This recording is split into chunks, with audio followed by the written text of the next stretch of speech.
In today's video, I'm going to teach you how to find old journal entries in QuickBooks Online. Whether you're looking to revisit past accounting records or uncover previous financial details for your business, understanding where to locate these entries can be incredibly useful. So let's dive in and walk through this process step by step. First, you'll want to start by signing into your QuickBooks Online account. Simply navigate to the login page and click on Sign In. Once you're on this page, you'll see the option to choose which QuickBooks platform you'd like to access. Be sure to select QuickBooks Online from the available options. This will ensure you're directed to the correct version of QuickBooks tailored for online use. Now it's time to enter your credentials. Carefully type in your username and password and then click Continue. It's crucial to ensure your login details are correct to prevent any login hitches. In case you've forgotten your credentials, QuickBooks has an easy recovery process, but ideally keeping a safe record of your login details avoids this issue.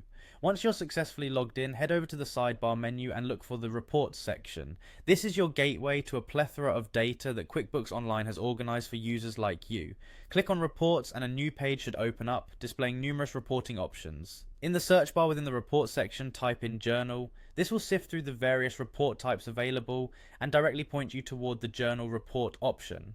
Once you've located it, click on Journal to access the particulars of your entries. Upon opening the journal page, you're going to see a detailed view of your recent journal entries.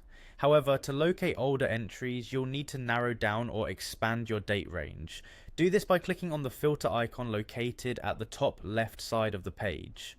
This filter tool is extremely helpful for honing in on specific periods that are relevant to your search. Now you'll want to select the time frame that encompasses the journal entries you're looking to retrieve. To view the oldest entries available, select the filter option that allows you to choose the farthest timeline. This way you'll ensure that even the earliest entries in your record are displayed. And there you have it. By following these steps, you will be able to navigate QuickBooks Online efficiently and locate your old journal entries, keeping your financial insights intact and up to date. This streamlined process not only saves time but also eases the task of auditing your financial history whenever the need arises. Thanks for watching, and I hope you found this guide helpful in navigating QuickBooks Online. Happy bookkeeping!